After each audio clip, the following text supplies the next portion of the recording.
This channel does not promote any violent, harmful, or illegal activities. All content provided by this channel is meant for an educational purpose only.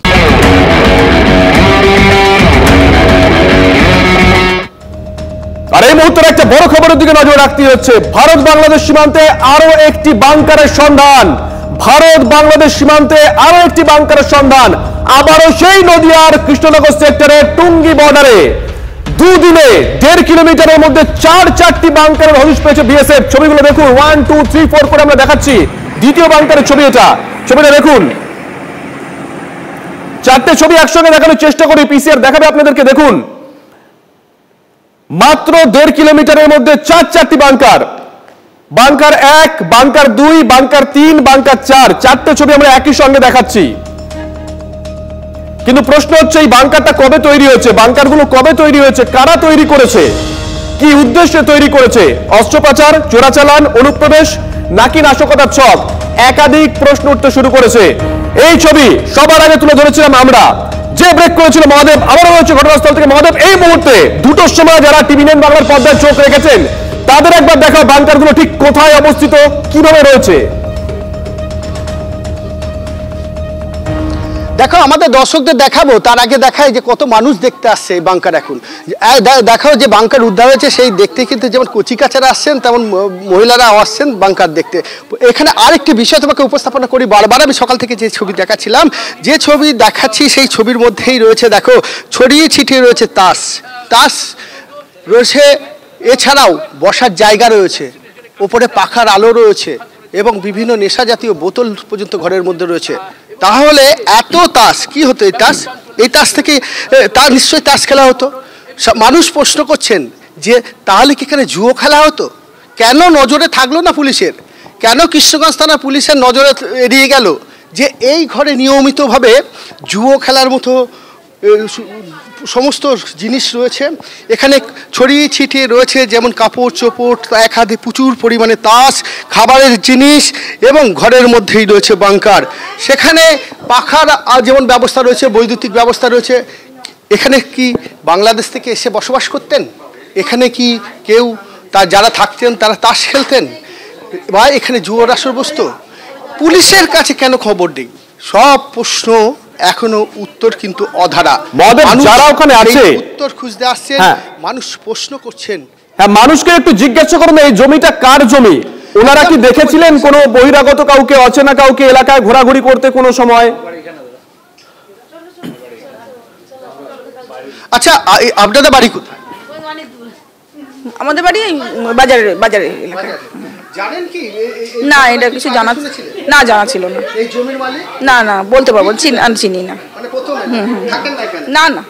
বুঝতেই পারছো, প্রশ্নটা সেই সকলের এক। সকাল থেকে প্রশ্ন করছি, সেই যার মানুষের কাছে জানতে চাইছি, তার প্রত্যেকেই বলছেন আমি থাকি না, আমার বাড়ি এখানে না, আমি জানি না। অথচ তারা জানেন, তারা সব চোখের সামনে দিনের পর দিন ঘটেছে, ঘন্টার পর ঘন্টা এই কাজ হয়েছে, দিনের পর দিন। একদিনে এই কাজ সম্ভব নয়। এই ঘরটি তৈরি করতে 1 ঘন্টা বা একদিনে সম্ভব হয়নি। এই বাংকার ঢালাই, কংক্রিটের বাংকার তৈরি করতে 2 দিন 3 দিনে হয়নি, দীর্ঘ দিন সময় লেগেছে।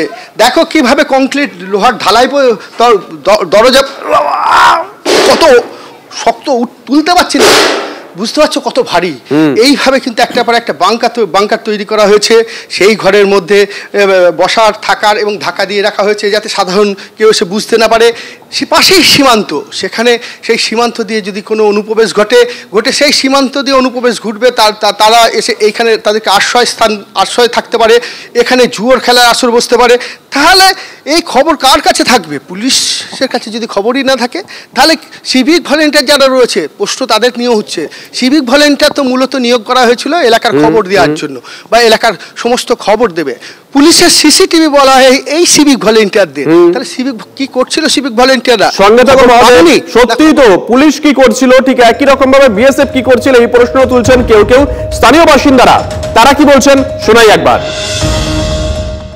আমরা তো কি করে জানবো, ওইদিকে তো যাই না এখন। দেখে তো ভয়ও লাগছে আমাদের। হ্যাঁ, দেখে ভয়ও লাগছে। বাড়ির সামনে, বাড়ির কাছে, ওইটাই তো ভয় লাগছে। এগুলো তো আমরা জানিই না এইসব এখানে। এবার যদি কেউ কিছু করে, কি জানিয়ে করবে বলেন? প্রজাতন্ত্র দিবসের আগে সীমান্তে বাংকার ঘিরে উদ্বেগ তৈরি হয়েছে।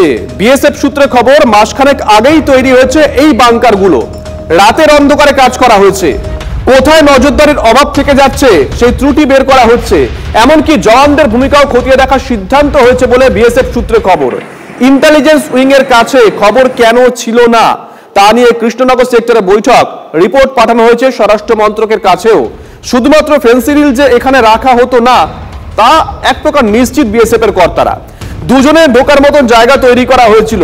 বাংকার খতিয়ে দেখে পরিষ্কার দক্ষিণবঙ্গ ফ্রন্টিয়ারের কর্তারা।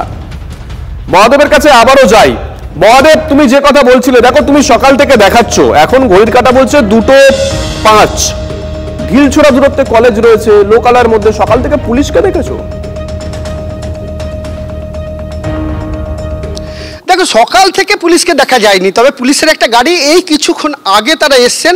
অর্থাৎ বলা যেতেই পারে যে আমাদের খবরের পর যেমন সাধারণ মানুষ দেখতে আসছেন, ঠিক তেমনই পুলিশকেও লক্ষ্য করা গেল। তারা এলেন, তারা দেখলেন, চলে গেলেন। কিন্তু এই যে বিষয়গুলো, এই যে এত তাস, এখানে কি হতো, তাস দিয়ে কি হতো? এই দেখো, রাতের বেলায় লাইট জ্বালাবার জন্য লাইটও রয়েছে। যদি কখনো কারেন্ট চলে যায়, লোডশেডিং হয়, তাহলে সেক্ষেত্রে আলো ব্যবহার করতে হবে, সেটাও রয়েছে। কিসের প্রয়োজনে, কার স্বার্থে? প্রশ্নের উত্তর কিন্তু এখনো অধারা। কারণ যারা প্রশ্নের উত্তর দেবেন তাদের কাছেই খবর নেই, তারাই জানেন না যে এইগুলো কেন চলতো, কি চলতো। আর যদি জুয়ার আসর বসে থাকে, তাহলে কেন পুলিশের কাছে খবর থাকবে না? কেনই বা সিভিক ভলেন্টিয়ারের কাছে খবর থাকবে না? বিএসএফকে এসে এই বাংকার থেকে বাংকার উদ্ধার করতে হবে, এবং যে সকল নিষিদ্ধ সিরাপ পাওয়া গেছে, সেই সকল নিষিদ্ধ সিরাপ সেইগুলি বিএসএফ উদ্ধার করেছে, কেন পুলিশ উদ্ধার করলো না? স্বাভাবিকভাবেই নানান প্রশ্ন উঠছে। অর্থাৎ পুলিশের ভূমিকা নিয়ে কিন্তু এই সীমান্তবর্তী এলাকায় মূলত বলা যায়, এই সীমান্ত এলাকায় যে নজরদারির প্রয়োজন, কারণ এখানে প্রতিনিয়ত বিএসএফের চোখ এড়িয়ে অনুপ্রবেশের ঘটনা ঘটতে পারে। এখানে জঙ্গিরা ঢুকে পড়তে পারেন, তারা এসে গা ঢাকা নিতে পারেন, তারা বৈঠক করতে পারেন এই বাংকারে। দেখবে কে? সত্যি তো দেখবে কে? মানে 4-4টে বাংকার কাটা হয়ে গেল, প্রায় 8 ফুট 9 ফুট গভীর মাটি কাটা হয়ে গেল, বাংকার তৈরি হলো, বাংকারের দরজা লাগানো হলো, বাড়ি তৈরি হলো, সেই বাড়িতে ইলেকট্রিসিটি পৌঁছে গেল, আলো লাগলো, পাখা চললো, মোচ্ছব হলো, ছবি বলছে সে কথা, কিন্তু কেউ জানতে পারলো না ঘোরা করে। অবসরপ্রাপ্ত সেনা কর্তারা, তাদের সঙ্গে আমরা কথা বলেছিলাম, কে কি বলেছেন শুনুন। বর্ডার এরিয়াতে পাওয়া গেলে মানে অনেক কিছুর জন্যই ওটা ইউজ হতে পারে। আজকে খালি ফেন্সিডিলের বোতল পাওয়া গেছে, কালকে ওখানে লোক স্টেজিং এরিয়ার মতন সারাদিন লুকিয়ে থাকতে পারে, তারপরে রাতে আবার স্মাগল হতে পারে। এর মধ্যে হাতিয়ার অ্যামুনিশনও রাখা যেতে পারে, যা আমি বুঝতে পারছি দেখে।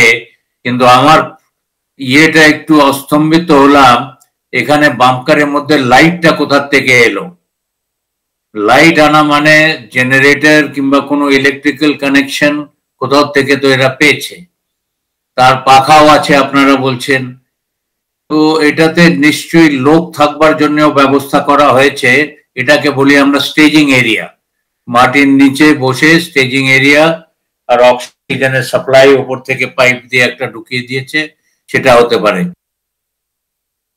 বর্ডার এরিয়াতে একটা ইঙ্গিত করছে কি ওরা কিভাবে এত বছর ধরে, এটা তো আজ পাওয়া গেছে, কিন্তু এত বছর ধরে তার মানে কত যে বাংলাদেশের লোকেরা অনুপ্রবেশ করেছে ভারতের মধ্যে, এই বাংকার লুকিয়ে তারপর এখান থেকে ভারতে অনুপ্রবেশ করেছে। তো এটা একটা খুব চিন্তার বিষয়, এবং এরপরে ভারতকে আরো বেশি সক্রিয় হতে হবে ইন্টেলিজেন্স এজেন্সিতে। পশ্চিমবাংলাতে কোথায় কোথায় এরা সব আছে আমরা দেখছি, সারা পৃথিবীতে এখন একটা ডোনাল্ড ট্রাম্প বলেছে যারা যারা ইলিগালি ইমিগ্রেন্ট আছে তাদের আমরা সরিয়ে দেবো, ফেরত পাঠিয়ে দেবো। তো আমাদেরও সেই একটা পদক্ষেপ নিতে হবে। যারা নাকি অনুপ্রবেশ করেছে ভারতে, তাদের আমাদের দেশ থেকে ওদের প্রথমে সন্ধান বের করতে হবে কোথায় কোথায় আছে, তারপরে ওদের সেই আমাদের পদক্ষেপ নিতে হবে। গোটা ঘটনাকে কেন্দ্র করে ইতিমধ্যেই রাজনৈতিক তরজা শুরু হয়ে গেছে, শুনুন। আমাদের তরফ থেকে কোথাও না কোথাও একটা ফাঁক থেকে যাচ্ছে, এক। দ্বিতীয়ত ইন্টেল, যেটা intelligence gathering of from local people, মানে যেটা সাধারণ মানুষ যারা বসবাস করছে, এটা তো রাতারাতি হয়নি, তাদের থেকে যে ইন্টেলিজেন্স গ্যাদারিং, সেখানে আমার মনে হয় কোনো একটা গ্যাপ থেকে যাচ্ছে। আর আমার মনে হয় এবার সময় এসেছে, যদি এগুলো আমরা দেখতে পেয়েছি, ধরা পড়েছে, কান মোলার সময় এসে গেছে। চোরাকারবারীরা সীমান্তের প্রহর আর দুর্বলতা নিয়ে তারা নিজেদের মতন করে সুড়ঙ্গ তৈরির কাজ করছে। যেমন পাকিস্তানের সঙ্গে ভারতবর্ষের সীমান্তে সুড়ঙ্গ হদিশ প্রায় পাওয়া যায়, আগামী দিনে বাংলাদেশের সঙ্গে ভারতের সীমান্তেও সেই সুড়ঙ্গ পাওয়া যাবে, তারই ছোটখাটো নমুনা দেখতে পাচ্ছেন। এখনো পর্যন্ত বিএসএফ সূত্রে কি কি খবর আমরা পেয়েছি চট করে দেখাই। মাসখানেক আগেই তৈরি হয়েছে এই বাংকারগুলো, রাতের অন্ধকারে কাজ করা হয়েছে মনে করছেন বিএসএফ এর আধিকারিকরা।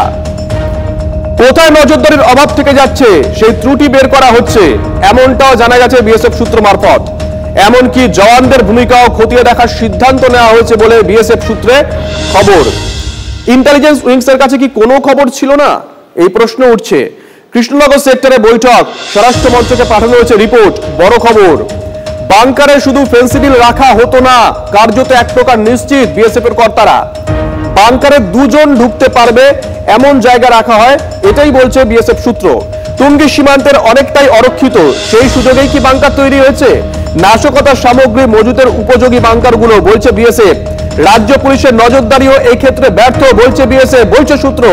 রাজ্য পুলিশের সোর্স কেন খবর পেল না, প্রশ্ন বিএসএফ এর। শুধু নদিয়া নয়, অত্যন্ত গুরুত্বপূর্ণ মুর্শিদাবাদ মালদাতেও বাংকার তৈরি, বিএসএফ সূত্র এই কথাই বলছে। মুর্শিদাবাদ মালদায় বাংকার খুঁজতে নির্দেশ বিএসএফ এর।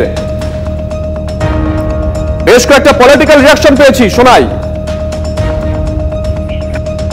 বর্ডার ম্যানেজমেন্ট কারা করে, এবং আগে ছিল 12 কিলোমিটার, এখন বিএসএফ এর এখতিয়ার বাড়ি করে দেওয়া হয়েছে 50 কিলোমিটার। তারা গ্রামে ঢুকে মানুষের উপর অত্যাচার করছে, কিন্তু যেখানে অপরাধী চক্র আছে সেখানে কি করছে না কেন, এটাই তো বড় প্রশ্ন। তার মানে তারা চাইছে, কেন্দ্র সরকার চাইছে, রাজ্য সরকার চাইছে সীমানে একটা উথাল পাতাল অবস্থা চলুক। বাংকার দেখা যাচ্ছে, ভাবা যায় যেখানে যুদ্ধ চলে সেখানে বাংকার থাকে।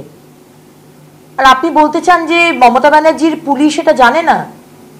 নদিয়াতে যেখানে হয়েছে সেখানকার লোকাল থানা, local police, local OC, SP, এই যে বিরাট বিরাট সব ব্যাচ পরে সব বড় বড় পুলিশ অফিসাররা রয়েছে, তারা কিছু জানে না? হতে পারে। আপনি দেখুন যে ফেন্সিডিল রাখা হচ্ছে তার থেকে কিছু পার্সেন্টেজ কাটমানি লোকাল থানাতে যায়, সবকিছু থেকে এভরিথিং ইজ অ্যালাউড। এখানে লক্ষ টাকা কোটি টাকা থানাতে দিয়ে দিতে হবে, থানা সেটা গাড়ি করে, যেভাবে পার্থ চ্যাটার্জি জেলা থেকে টাকা তুলে পুলিশের গাড়িতে নিয়ে যেত কালীঘাটে, সেইভাবে গিয়ে দিয়ে দেবে। মমতা ব্যানার্জি সবই জানেন। হতে পারে উনি মুখ্যমন্ত্রী, পুলিশ মন্ত্রী, স্টেট আইবি কি করছে স্টেট আইবি জানে না। প্রজাতন্ত্র দিবসের আগে বাংকার উদ্বেগ। কত বড় বাংকার, এত বড় বাংকার যেখানে বসে কোনো কাজ করতে পারেন নাশকতা, এলাকার মানুষ কি জানতেন না? কৃষ্ণনগরের টুঙ্গি সীমান্তের রহস্যে মোড়া 4 বাংকার। এই কারণে বাংকার সীমান্ত থেকে মাত্র 1 কিলোমিটারের মধ্যে তৈরি হয়ে গেল। কার ফেলিয়ার, কার ব্যর্থতা? প্রথম ব্রেক টিভি9 বাংলায়। শুধুই চোরাচালান না নাশকতার ছক? রাজ্য পুলিশ কোথায়? গ্রাউন্ড জিরো থেকে এক্সক্লুসিভ রিপোর্ট টিভি9 বাংলায়। টিভি9 বাংলা, না দেখলেই নয়।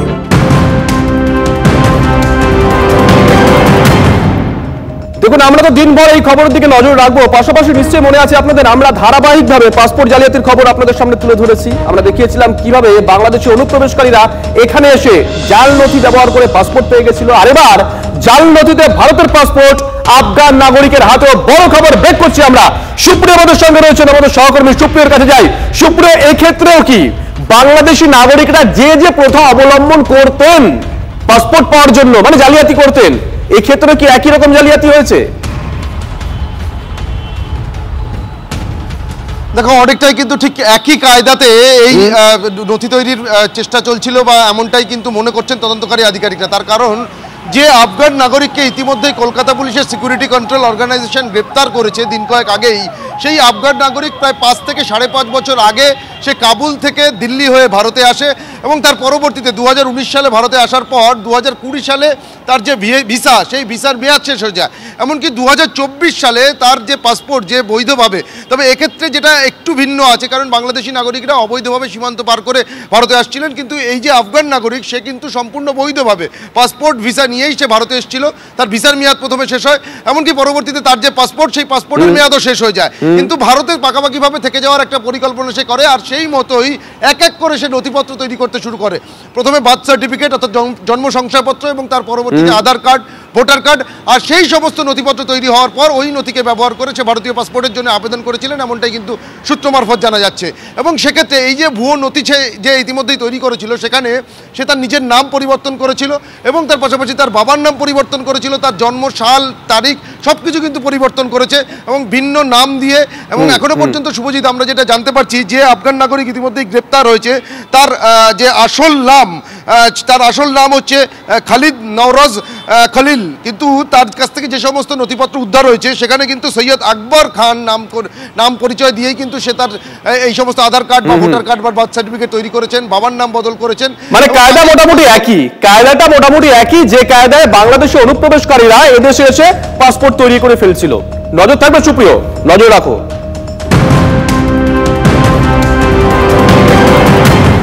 আর ঠিক এই অবস্থায় রাজ্যে ফের গ্রেপ্তার বাংলাদেশে অনুপ্রবেশকারী। মুর্শিদাবাদের রানীনগরে গ্রেপ্তার বাংলাদেশি, জাল আধার কার্ড তৈরি করে 7 বছর ধরে অবৈধভাবে ভারতে বসবাস রাজশাহীর বাসিন্দা মেহের আলীর। রানীনগরে বিয়ে করে কেরালায় যেতেন কাজ করতে, অবশেষে পুলিশের জালে বাংলাদেশি মেহের আলী। ফিরে এলাম ব্রেকের পর। এই মুহূর্তে নজর রাখতে হচ্ছে বারাসাতের দিকে। বারাসাতে জমি দখল করে পার্টি অফিস তৈরির অভিযোগের চেষ্টা তৃণমূলের বিরুদ্ধে। স্থানীয়দের প্রতিরোধে পিছু হটলেন তৃণমূল কংগ্রেস কর্মী সমর্থকরা। বাসের কাঠামো ভেঙে দেয় উত্তেজিত জনতা। ছবিটা একবার দেখুন, এক্সক্লুসিভ। উত্তেজিত জনতা বাসের কাঠামো ভেঙে দিচ্ছে। যে ছবি আমরা দেখাচ্ছি টিভি9 বাংলার পর্দায়, বারাসাতের ছবি। সেখানে জমি দখল করে পার্টি অফিস করতে গেছিল তৃণমূল কংগ্রেস কর্মীরা, এমনটাই অভিযোগ। বাসের কাঠামো ভেঙে দেয় উত্তেজিত জনতা। দীপঙ্কর আমাদের সঙ্গে রয়েছেন, আমাদের সহকর্মী। দীপঙ্কর, এটা কি কারোর ব্যক্তি মালিকানাধীন জমিটা নাকি সরকারি জমি? কারা তৈরি করছিল? কি অভিযোগ তাদের বিরুদ্ধে? এখন কি পরিস্থিতি? দেখো, 34 নম্বর জাতীয় সড়কের ওপরে যে কাঠগোলা মোড়, এই নপাড়া কাঠগোলা মোড়ের কাছে যে ব্যক্তিগত যে জমি রাস্তার ধারে, সেই জমির ওপরে রাস্তা এবং জমির মাঝখানে যে অংশটুকু থাকে সরকারি জমি, সেই জমি দখল করছিল। তাতে যে সমস্যাটা হচ্ছিল, ওই যে ব্যক্তিগত জমির মালিক, তাদের বাড়ি যাওয়া আসা বা তাদের যে কাঠগোলা যাওয়া আসা সমস্ত রাস্তাটা বন্ধ হয়ে যাচ্ছিল। সেইটা বন্ধ করে দিয়ে এইভাবে বাসের স্ট্রাকচার তৈরি করে প্রাথমিকভাবে একটা পার্টি অফিস তৈরি এবং পরবর্তীতে সেটা হয়তো আরও বৃহৎ আকার নিত, এমনটা তারা মনে করছেন। এবং জমির মালিক যখন বাধা দিতে যান, তখন তাকে কুড়ুল দিয়ে মারধর করা হয়, তার ফোন ভেঙে দেওয়া হয়, তাকে গায়ে আঘাত করা হয়, আরও কয়েকজনকে মারধর করা হয়। এই অভিযোগ তারা করছেন এবং তার পরিপ্রেক্ষিতে স্থানীয় মানুষ সকলে একত্রিত যখন হয়ে যায়, তখন কিন্তু তৃণমূল কংগ্রেসের যে সমস্ত কর্মী সমর্থকরা তারা পার্টি অফিস করছিলেন, তারা ওখান থেকে চম্পট দেয়। 11 নম্বর ওয়ার্ড বারাসাতের তন্নিষ্ঠা খাসনাবিশ, তিনি এই ওয়ার্ডের কাউন্সিলর এবং এই ওয়ার্ডের কাউন্সিলরের নেতৃত্বেই এই পার্টি অফিস তৈরি হচ্ছিল, এমনটা অভিযোগ করছেন স্থানীয় মানুষজন। তারা যারা আঘাতপ্রাপ্ত হয়েছেন তারা ইতিমধ্যে হাসপাতালে গেছেন, তারা চিকিৎসা করে গোটা ঘটনা বারাসাত থানায় অভিযোগ দায়ের করবেন।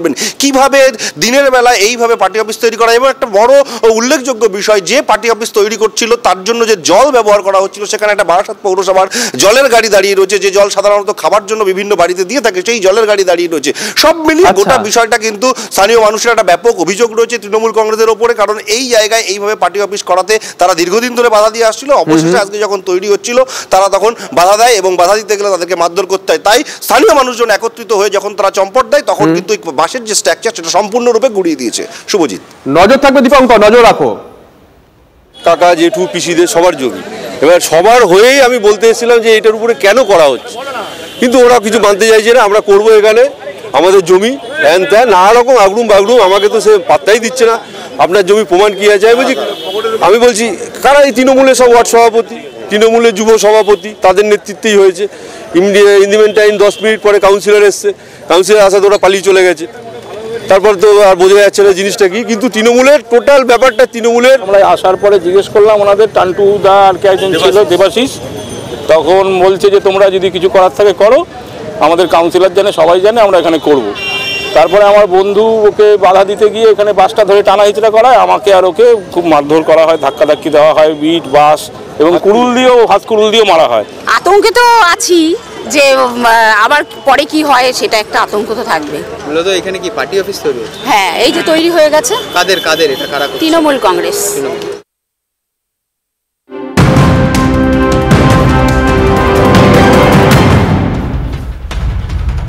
শেষ বেলা ঠিকছে শীতের কামড়, মেঘ কাটলেই ঠান্ডার কামব্যাক। আগামীকাল থেকে 3 থেকে 4 ডিগ্রি সেলসিয়াস তাপমাত্রা কমবে। কমলেশ আমাদের সঙ্গে রয়েছেন টেলিফোন আমাদের সহকর্মী। কমলেশ, তাহলে জ্যাকেট সোয়েটার এখনই তুলে রাখছি না, তাই তো? একেবারে অনেকে ভেবেছিলেন তো এই জ্যাকেট সোয়েটার বা লেপ কম্বল তুলে দেওয়ার সময় এসে গেছে, হয়তো সেই সময় খুব তাড়াতাড়ি চলে আসবে, কিন্তু আপাতত 3-4 দিনের জন্য ঠান্ডাটা ফিরছে। মানে কলকাতার তাপমাত্রা যেটা 18.5 ডিগ্রিতে পৌঁছে গিয়েছে আজকে, মানে একটা পশ্চিমী ঝঞ্ঝার জন্য, সেই ঝঞ্ঝা যেহেতু সরে যাচ্ছে, দ্রুত মেঘ কেটে যাবে, যেটা এখনো মেঘলা আকাশ। কাল থেকে তাপমাত্রা কমবে, কলকাতার তাপমাত্রা আশা করা যাচ্ছে 14 ডিগ্রিতে নেমে আসবে এবং জেলার দিকে পশ্চিমাঞ্চলে বিশেষ করে কোথাও 10, কোথাও 11, কোথাও 12 ডিগ্রিতে তাপমাত্রা নামবে। তবে এটাও সাময়িক 3 দিন, তারপরে আবার তাপমাত্রা বাড়বে, যেহেতু আরো একটা পশ্চিমী ঝঞ্ঝা আসছে। ধন্যবাদ কমলেশ।